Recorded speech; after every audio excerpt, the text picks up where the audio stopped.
अस्सलाम वालेकुम class. Hope so you all are fine and well. Okay जी, आज हम लोगों का नेक्स्ट टॉपिक है antagonistic movement of skeletal muscle के स्केलेटल मसल्स में मूवमेंट कैसे होती है और एंटागोनिस्टिक मूवमेंट ठीक है क्या है, इसको देख लेते हैं।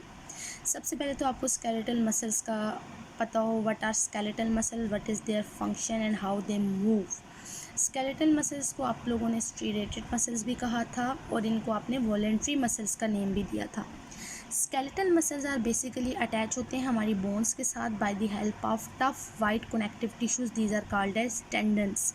और टेंडन्स ही की मदद से ये स्केलेटल मसल्स जो है वो मूवमेंट शो करते हैं, मूव होते हैं। ठीक है, ये मसल्स जो हैं वो इनको हम लोगों ने वॉलेंट्री मसल्स कहा था because they are our under conscious control. ये हमारे कंट्रोल में होते हैं, जब चाहे हम मूवमेंट शो करें, जब चाहे हम वॉकिंग करें, रनिंग करें, जंपिंग करें, वेविंग करें। ठीक है, तो स्केलेटल मसल्स की कंट्रैक्शन और रिलैक्सेशन हमारे अपने कंट्रोल में होती है। अब स्केलेटल मसल्स बोन्स के साथ अटैचमेंट कैसे करते हैं उसको देख लेते हैं।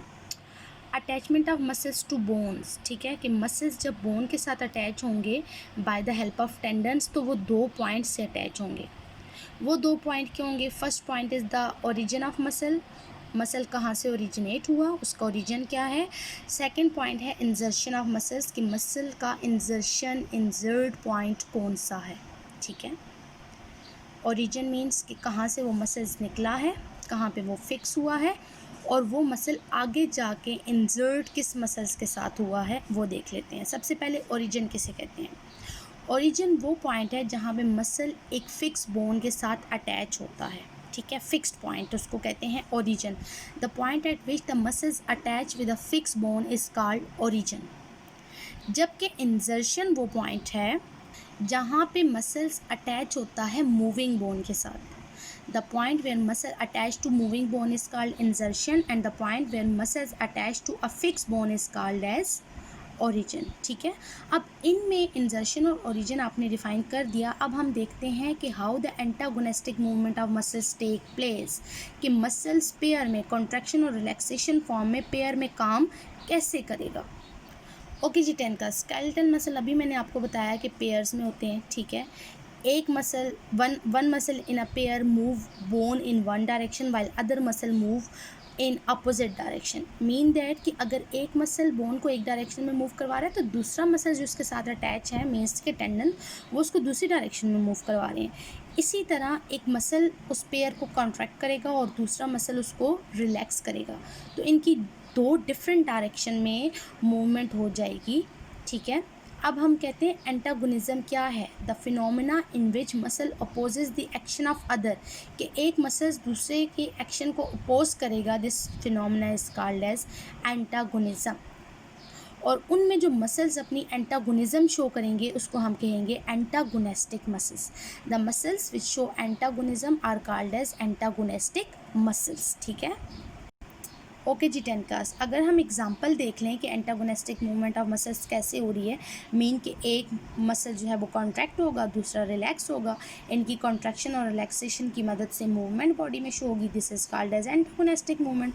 अब एंटागोनिस्टिक मूवमेंट ऑफ मसल्स जो है वो हम एक छोटी सी एग्जाम्पल से, एक ईजिली अंडरस्टैंडेबल एग्जाम्पल को देख लेते हैं। ये 2 मसल्स हम लेते हैं अपने बाजू में, चाहे बाजू की एग्जांपल लें या टांग की एग्जांपल लें, हर जगह पे दोनों एरिया में एंटागोनिस्टिक मूवमेंट ऑफ मसल्स जो है वो शो होगी। अब 2 मेजर मसल्स हम बाजू के ले रहे हैं, एक है बाइसेप्स और एक है ट्राइसेप्स। आपने नाम सुना होगा। बाइसेप्स ऊपर वाले, बाजू के ऊपर वाले हिस्से में वो बाइसेप्स मसल्स हैं। ठीक है, और ट्राइसेप्स, ये बाइसेप्स मीन्स के 2 फ्लैप में बाइसेप्स हैं और ट्राई मीन 3 फ्लैप्स में जो है वो ट्राइसेप्स हैं। ओके जी, जैसे मैं बता रही थी बाइसेप ऊपर वाली आर्म में मौजूद हैं और tricep back side of upper arm के लोअर साइड, आप कह दें नीचे वाली तरफ, बैक साइड पे ट्राइसेप्स मौजूद हैं। ठीक है, बाइसेप ऊपर वाली जगह पे और ट्राइसेप बैक साइड के नीचे वाली जगह पे मौजूद होते हैं। बाजू में अब 2 स्टेट्स आ जाती हैं 10th क्लास, एक है एक्सटेंडेड स्टेट और एक है flex state. Extended state mean जब हम लोअर आर्म को स्ट्रेट रखते हैं। ठीक है, this state is called as extend position है। लेकिन जब हम लोअर आर्म को ऊपर की तरफ बेंड कर देते हैं, this state is called as flex state. अब यहाँ पे फ्लेक्शन और एक्सटेंशंस, ठीक है, ये दो मसल्स से काज हो रही है। एक को हम फ्लेक्सर मसल्स कहेंगे और एक को हम एक्सटेंसर मसल्स कहेंगे।